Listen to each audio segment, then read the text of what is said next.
Welcome to Building the Future. I'm your host, Kevin Horick. You can check out new episodes of the show every Tuesday and Thursday at 2 p.m. If you missed an episode or want to get more information about the show, please visit buildingthefutureshow.com.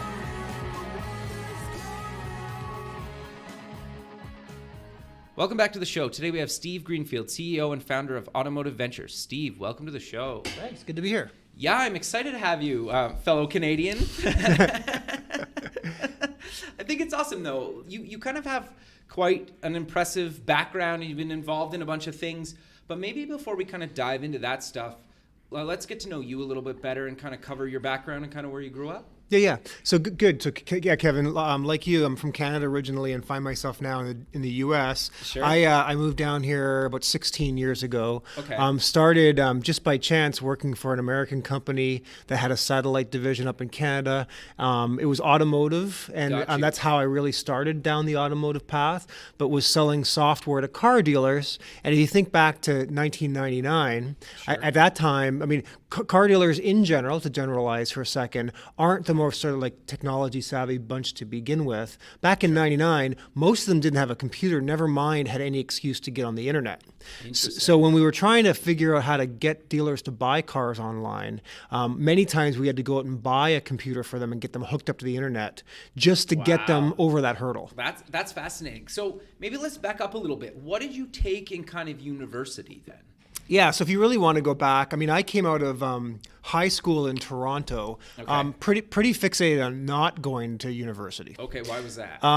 Just at the time, I felt like I didn't really want to take on that burden. Got you. So I actually went through a community college. At the time in Canada, they were foreseeing a shortage of commercial pilots. Okay. And I went through an accelerated program to get my pilot license. Really? And it wasn't until we actually started flying a year later, after a year of academics, that I realized that I had motion sickness, like horrible motion sickness. So I stuck with it for about half a year, got my private license, and ended up, interestingly enough, starting a comic book store in downtown Toronto.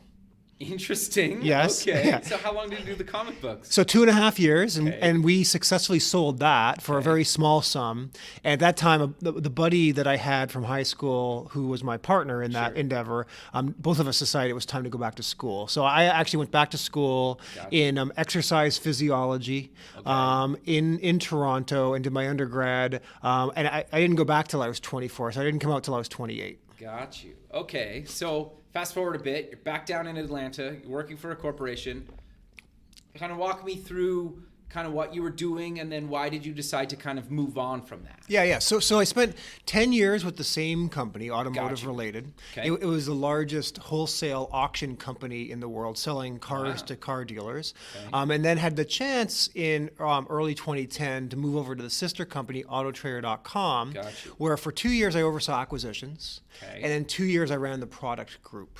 So interestingly, I saw a lot of deal flow with entrepreneurs for the first 2 years, trying to sell their businesses to Autotrader. Gotcha. And then had 2 years where I had a group of 65 folks that were responsible for everything from understanding market needs to translating those to what products we would deliver to actually getting the things built and delivered into the market.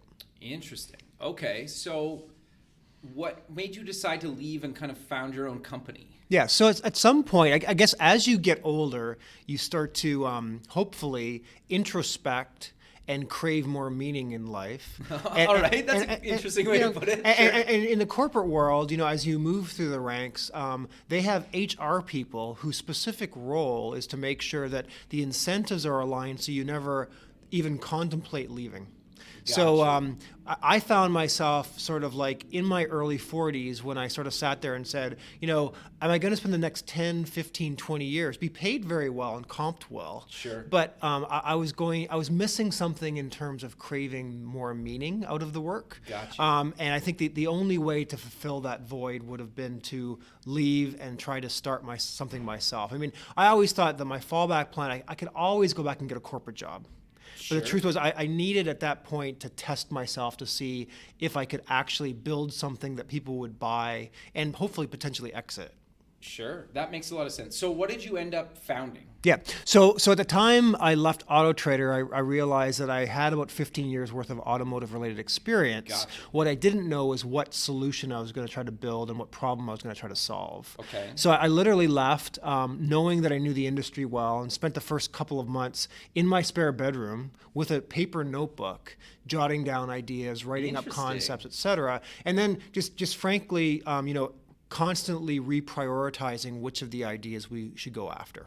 Okay. And so what did you kind of eventually decide on, and what was the deciding factor? You're like, okay, I'm going to go do this. Yeah, so good. So I was doing sort of customer discovery on 3 ideas Gotcha. over the course of that summer. So this is now 3 or 4 months after I'd left Auto Trader. Okay. And it wasn't until I was literally flying back on a flight from Denver back to Atlanta after visiting with some dealers out there that I had somewhat of epiphany, I suppose, when I said, I could go after one of these smaller ideas, Okay. but if I don't go after the biggest idea, then I will always regret not coming back to it. And I also, had seen far too many cases where an entrepreneur gets consumed with whatever idea they're pursuing Sure. and never really has the luxury of coming back to an idea and may live with that regret. So given that, I sort of said, of the 3, we're going to go flat out after the biggest idea, Okay. which frankly is trying to solve the biggest unmet need in the automotive space. And hell be damned to the other 2 ideas. We can always circle back and come back to them. Sure. So this is Carlingo that you started, correct? Correct. So what is it exactly, and kind of, obviously you just covered why you decided to found it because it was a big idea, but what exactly is it? Sure. So if you look at sort of like the consumer shopping process for a car, typically a consumer's in the market for about 3 months on average. Okay. They spend probably 15 to 18 hours total during that time frame invested in shopping for cross-shopping, et cetera, Sure. pricing, and that's probably across 12 different websites. Wow. So the evolution over the last 15, 20 years of the internet, there are all kinds of different sites that you can go to get pretty good information Sure. during the shopping process, one of which I worked for. What happens inevitably is the consumer, though, then ends up face-to-face with a dealer, and they are at a huge information disadvantage. And the process is very painful. They end up there on a Saturday morning. They sit across from the dealer for 4 hours. And at the end of it, you always walk away, with a car that you love, Sure. but knowing that you've left something on the table. For sure. So the idea is, is there a way to manifest all of the decisions that may take place typically in the dealership face-to-face ahead of time, right? Sure. In a digital experience where a consumer can kind of check the boxes. So when they actually end up going to pick up the vehicle, all of those decisions are made, and they can have a short, delightful experience while they're in the showroom. I think that's awesome. And it's interesting because I've kind of been searching for something like this when I was buying a car a number of years ago and it didn't exist. And I think it makes a lot of sense, right? Because like you said, most people don't really like actually buying the car that they want to drive. So I think you're solving a real need. So you kind of, you're still doing it obviously, but you kind of founded another company as well. So do you want to kind of talk about how you moved to Automotive Ventures then? Sure. So Automotive Ventures was the kind of umbrella holding company Gotcha. that I created literally the week after I left Auto Trader because I wasn't sure which idea we were going to pursue. Sure. Carlingo fits under Automotive Ventures Gotcha. as a wholly owned LLC underneath it. And we basically raised $1.5 million against that idea Wow. from people that I knew in the industry and such, Okay. and staffed up to 11 people and spent the next 6 months spending all of our energy trying to figure out if we could drive consumer conversion through our experience, i.e.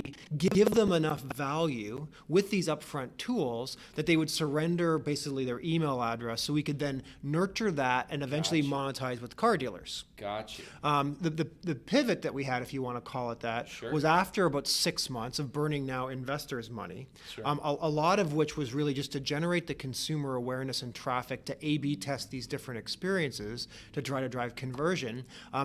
It became very apparent to me that we were going to need more money to continue to A/B test this thing into a state where we were driving enough value to the car dealers that they would pay for it.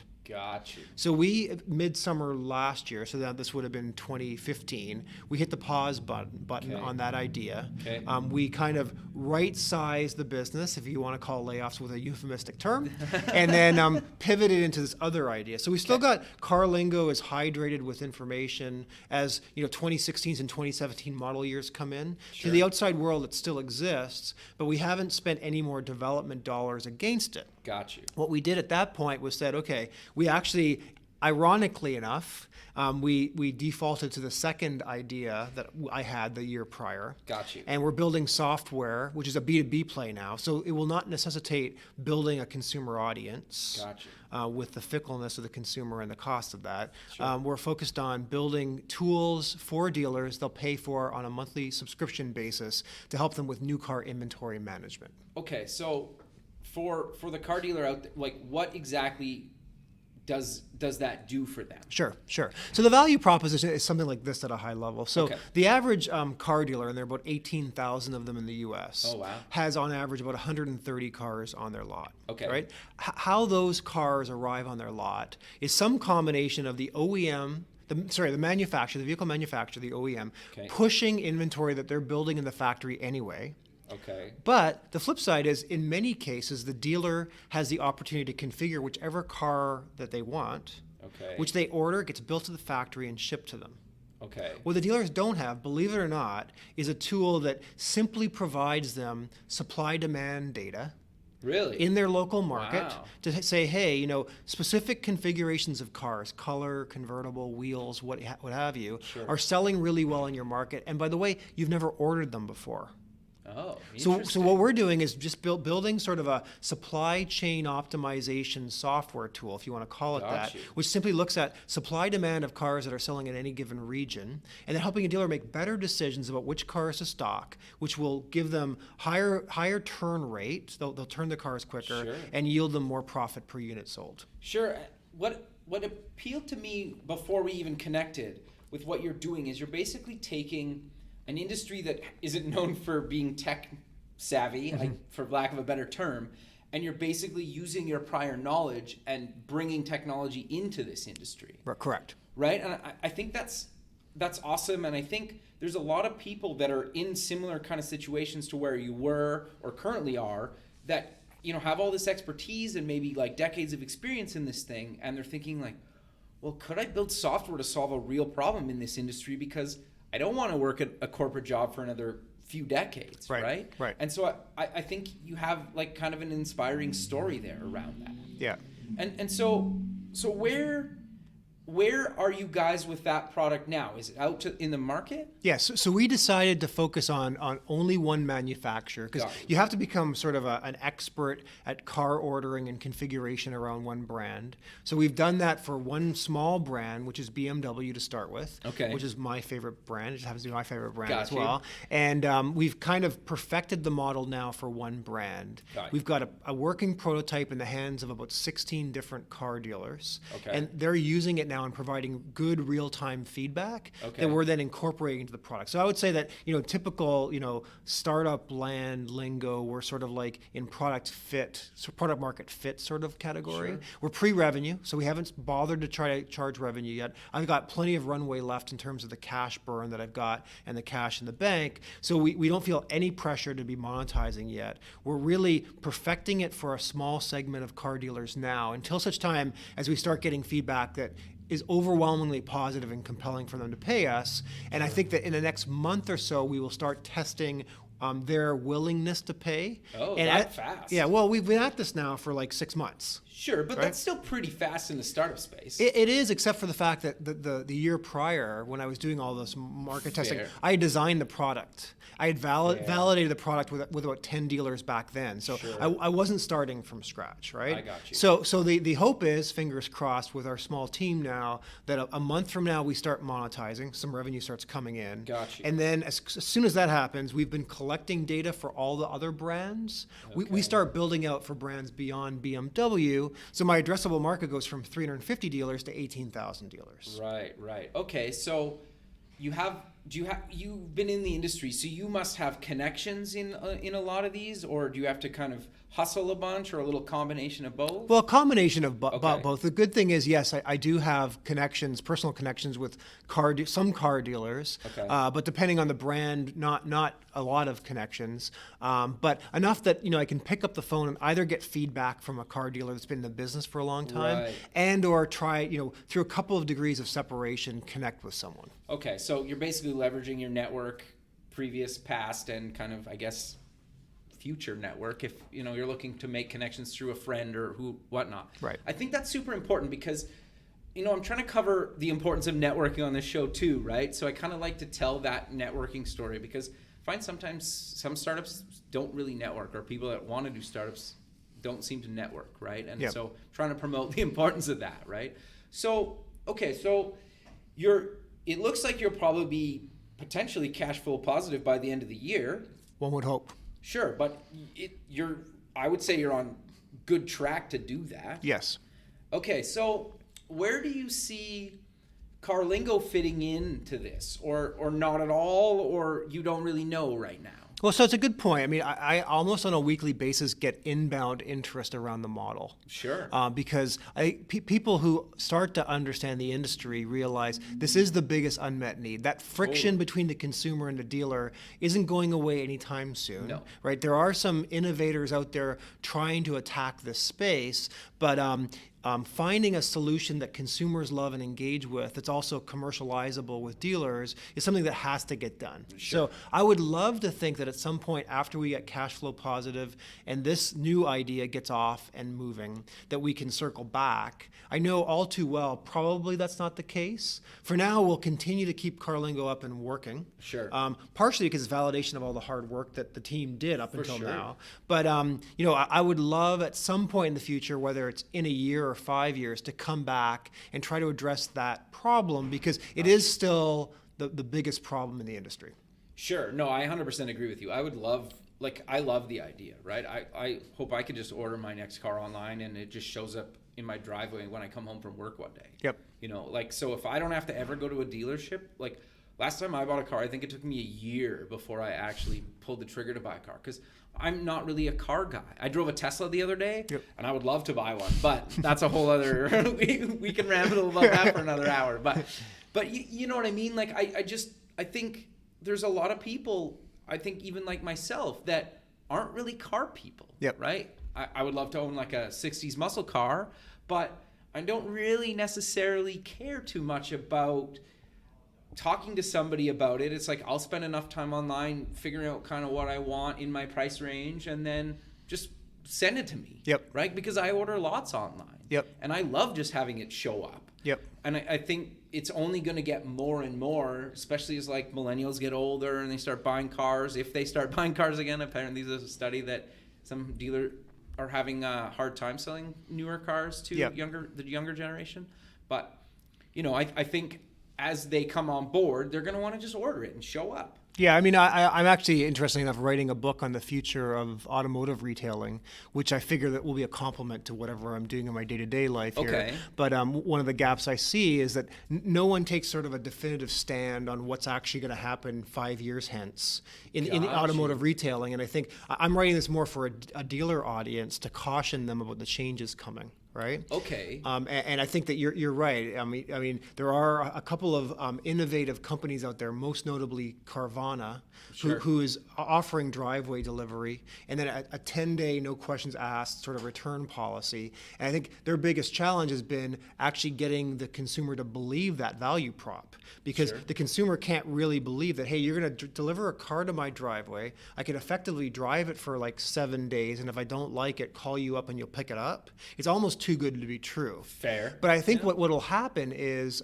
whether it's Carlingo, Carvana, or some combination, I think the bar is being raised. For sure. Expectations for folks like you in other verticals beyond automotive is rising. This Uberization of like this on-demand economy. You're going to expect such great sort of customer service from a car dealership that you're going to demand that you never have to go in there and sit through that 4-hour grind. Totally. You're going to demand that I get an in-driveway test drive experience Sure. at my convenience. I want to push Sure. a button, have a car show up, have a few hours to drive it in a low pressure environment, and then make my decision abstracted from the in-showroom experience. Totally. And if a dealer is not prepared to live in that environment within the next few years, they're going to grow sort of increasingly irrelevant in the mind of the consumer. No, totally. And I think you bring up an interesting point, because as the younger generation, if they've never bought a car before, and the only way they know to buy a car is through an app on their phone and it just shows up at their place, they've never had a bad experience with a car dealership. Right. So they don't even comprehend the pain point, right? Right. They just expect, like, well, just give it to me now. Right. You know, Amazon sends it overnight, so send my car overnight. Right. So I think that's really cool. But you're also a member of Atlanta Tech Angels. Do you want to maybe kind of quickly cover exactly what that is and how you're involved with that? Yeah. So actually, I'm really excited to get more involved in the sort of like angel community here in Atlanta. So Atlanta is a city about the same size as Toronto. You got about 6 million people here, a lot of affluence. And in fact, some of the most affluent zip codes are within a couple of miles of where we're sitting right now. Yeah, I drove through, what is it, Midtown or? Well, West Paces Ferry's out there. Like you have the governor's mansion and some crazy. Yeah, I drove by that earlier. I was yeah. like, holy, what place is that? And a lot of this money is old money in Atlanta, but a lot of it has been made recently in real estate, of all things. Okay. And then, there's this financial tech corridor here where many companies are innovating in financial technology. So you've got no shortage of affluence. But my sense is here, whether there's a chicken or an egg problem with really starting to prime the pump around innovation and startups and entrepreneurship. So yes, I recently joined Atlanta Tech Angels. It's a group of about 140 folks who meet monthly. Okay. During those meetings, typically we've pre-vetted entrepreneurs who come in and pitch, usually about 3 pitches per evening when we sit through them. So you have 50 of you guys, and there's 3 people or 3 different companies that come in and pitch you guys. There's about 140 members total. About 50 actually sit in the room for those pitch nights. And then, as a group, we sit and decide if we want to make the investment in these things. So, my sense is whatever I can do to help energize entrepreneurship from the kind of presentation side, encourage more people to do what I did, leave the corporate world, and or students to start innovating and building and hiring folks. But we equally importantly need to encourage folks with money to part with some of their risk capital and allocate that towards angel investments or VCs to ultimately kind of fuel innovation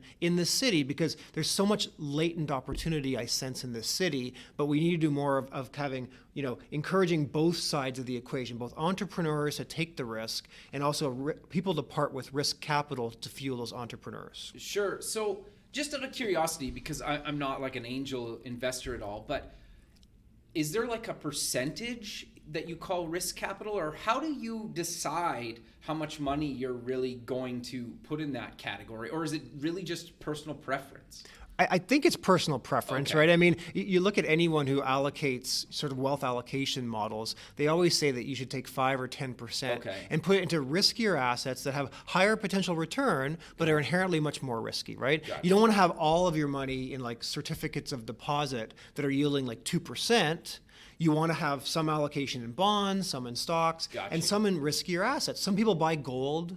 Some people buy natural resources. But I think we should be encouraging people to put some small amount of their wealth, which can amass a lot if you've got really wealthy folks, into sort of risk capital investing in entrepreneurs, because the entrepreneurs are the folks that are going to fuel growth in this country, are going to provide incremental employment for U.S. citizens, and let's try to prime the pump if we can. And it would be great 5-10 years hence to look back and see a real healthy driver of growth in Atlanta coming from startups. No, I think it's already on its way in Atlanta. Like, there's tons of stuff, and obviously I haven't known the market that long in Atlanta, but just from what people have told me in the last like 3 years, it's just almost exploded, right? Yep. And it's getting so much better all the time.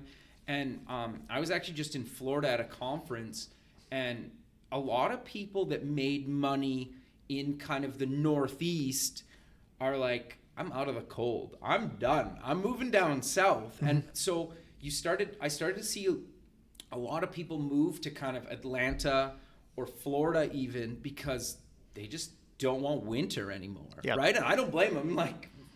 But so I think a lot more people are starting to come here, and then they're also noticing there's talent here, and so they're like, well, I will start investing that money, and it sounds like you're just trying to help promote that as well. Yeah. I mean, I didn't choose to move to Atlanta. I was Sure. dragged here by my job. But Atlanta's got this great sort of confluence of drivers, including, like you said, the weather's great. We rarely, if ever, get snow. Sure. You got the largest airport in the world. So you can fly. Is it? I didn't know that. You can fly just about anywhere direct if you're flying for business. Gotcha. You've got, the concentration of like Fortune 100 and Fortune 500 companies is as good as any city. Really? You've got folks like Delta and UPS Sure. and Home Depot and Georgia Pacific all here in the city.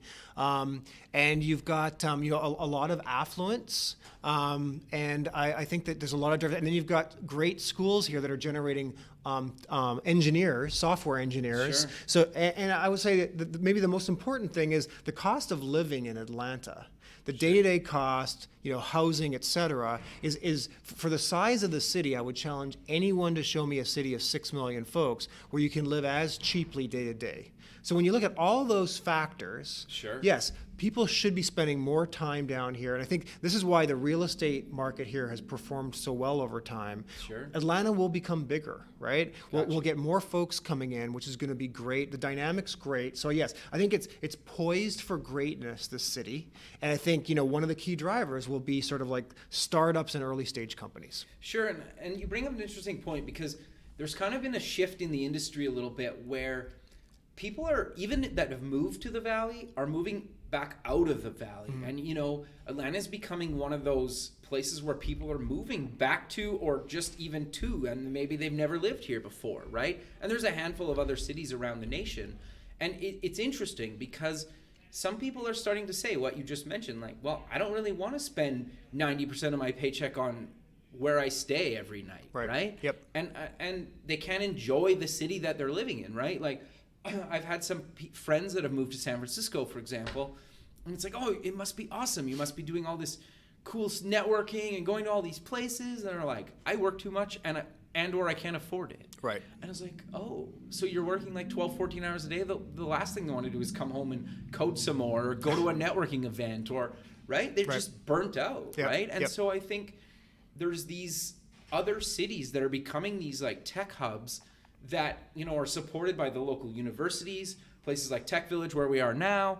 And, I think it's awesome. And I'm trying to promote that, especially since the radio show airs in Atlanta, trying to promote the local startup scene here because I think it's super important, right? Yep. To get involved in it. And obviously you're involved, you're doing a startup, you're being part of these angel groups, you're at Tech Village. So I'm kind of curious though, what advice would you give to people that were you a number of years ago that are kind of at a corporate job thinking about what you did and moved on and kind of started your own thing? What advice would you give to them?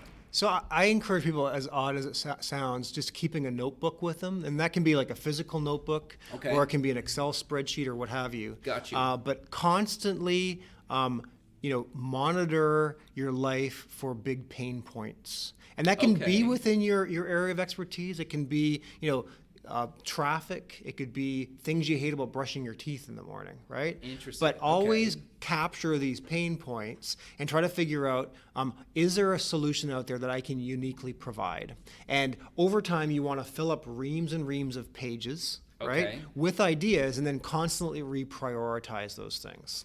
And at all times, you should be contrasting your current lot in life, your happiness, your success, whatever you want to call it, with the opportunity to go out and apply yourself on one of these ventures, solving one of these needs. And if you can find a need that resonates with you enough that you're entirely passionate about it, you feel that you've got the skill set to execute against it, and it's far more interesting than what you're doing day to day. I think that's when you have to seriously contemplate a move. Okay. And until that time, I would encourage people stay in the safety of the corporate world. Sure. Continue to get that regular paycheck in the 401k, provide for your family, etc. Gotcha. But you should always be testing yourself with what might I do if I leave. And frankly, in some ways, it's a great insurance policy because with corporate downsizing, Sure. no one knows when they're at risk of being downsized. And if you've got this quote unquote notebook with you at all times, you always have a fallback plan. Sure. And I guess, like you mentioned earlier, worst case scenario, you can go back to the corporate world. Most people, hopefully you've built over time a marketable skill. Now, you may not be able to come back at exactly the same salaries when you were let go, but Sure. I mean, hopefully you've got enough of a marketable skill and you keep that skill honed so someone will hire you at some point. Sure. I think that's really good advice. Is there anything else that you kind of tell people? Or like, I love the notebook thing. Yeah. I think just strategic networking. Okay. I get fatigued, as you just said, with networking for the sake of networking. Got you. I get far too many people inbound that want to connect with me on LinkedIn, and I can't figure out exactly why. Okay. I think that they're just adding to their LinkedIn Sure, a in lot of friend people do count. that, yeah. But I mean, if there are certain areas in which you feel you have a deficit or just intrigue you, right? Go out there and make the incremental effort to go find people who are thought leaders in that space and find a way to connect with them. What do you have in common? What can you do for them so you can actually learn something from them? But I think that, aligned with this growing, reprioritized list that you're keeping, Sure. if there are things on there where you feel, I don't really have the competency to leave the corporate world and go execute against, then go find the people that can help you get there. Sure. And I guess, kind of to your point earlier, if you're in this corporate world, maybe you're not the one actually building it. Maybe you can fund that idea or put together a group of friends or colleagues or, I don't know, find other investors to invest in basically your idea, but you're not building it. You can get somebody else maybe to be CEO or, do the design and the development and at least maybe build a prototype to test the idea before you even kind of maybe decide to full on leave. Yeah, so I mean, you've got a good example. We're sitting in this building now with 1,000 quote unquote members, 350 companies. Sure. Well, you can be sure that half of those members are single employees of an LLC they've started who are sitting here, might have a day job, Sure. and are thinking through how might they go execute something, get enough momentum and traction that it justifies them leaving. So if you have extra bandwidth in your life in the evening or on weekends, Sure. I encourage people to explore. And the beautiful thing is you read books like The Lean Startup, Yep. and you can figure out that it costs you almost nothing to Sure. get out there in the market, validate whether the thought you have, the idea you have, actually could get traction. Sure. And if you get overwhelming response when you set up a landing page and drive some traffic to it, suddenly now you have validation. Sure. All of that work should be done before you ever even think about leaving a corporate job. But you should always be running these little experiments in your life. If you have a hypothesized idea, get out there and test it and do it within the safety of your corporate cocoon. Sure. And realistically, it's not like you're putting your job at risk by doing this. Like, does corporate, even America, really care if you're testing these little business ideas or doing things? No, I mean, the main thing is, it better not conflict with what you do Sure, day to day, fair right? enough, yeah. Right? There's intellectual property issues and such, Right. right? But for the most part, no. I mean, if I ever had, I would hope my employee on their weekend, when I was in the corporate world, Sure, my okay. employees in the evenings or on the weekends had a hobby that they were passionate about. And if that's to get out and test whether they could go start a business, more power to them. I mean, I love impassioned employees Sure. that have, are trying to sort of self-actualize and find sort of like what their objectives are in life. Sure, and I think you bring up kind of an interesting point, because I think even if they're testing these business ideas and maybe they don't even ever leave, if they have these little hobbies or passion projects, they might learn a lot of stuff that they can apply to their day-to-day job just through like a failure or just kind of business experience or just a handful of things that I think could really go back into their day job. Do you agree Yeah, with that? well, I would hope so. I think one of the best things an employee can do in the corporate world is go volunteer. Okay. And not just go why do you say volunteer that and out go. of curiosity? Don't go and build a house on the weekend. You can do that Gotcha. as well. Sure. But volunteer to get experience that you're not getting in the corporate world. Like, for example, Okay. if I'm a solo contributor in my cubicle, Got you. go out there in a leadership position and join a board of a nonprofit because now suddenly you have sort of authority that you don't have at work, and you have to lead people and build consensus for decision making, et cetera. You bring that kind of experience back, and suddenly it's like, wow, now this person that I wouldn't have entrusted with employees, I see that they're building muscle around leadership and consensus building that they can then apply to the corporate world, and they're more likely to get promoted as a result. I've also, I was actually just at Rainmaker the other day, and a guy made a really interesting point on a panel. He said, it's really hard, especially for startups, to promote within if they don't have somebody to promote into the spot that you're leaving.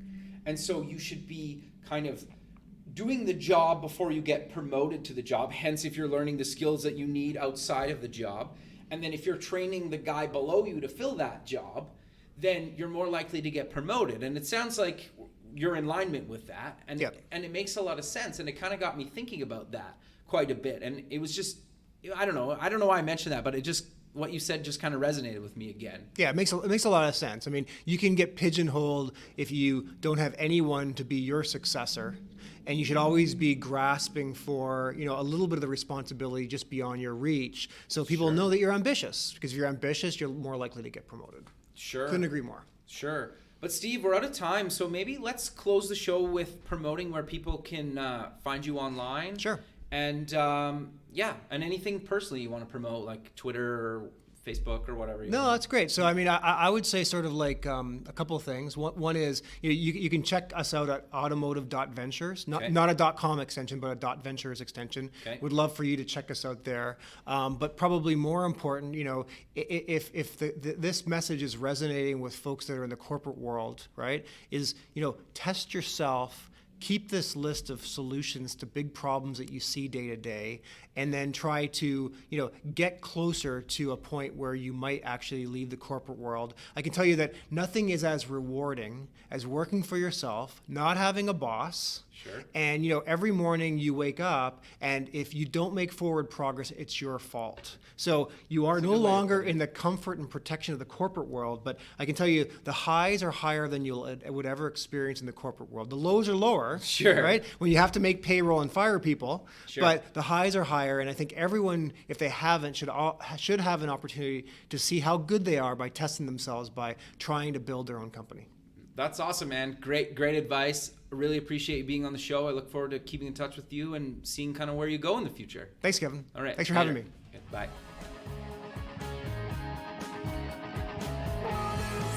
Thanks for listening. The music for the show is done by Electric Mantra. You can check them out at electricmantra.com and keep building the future.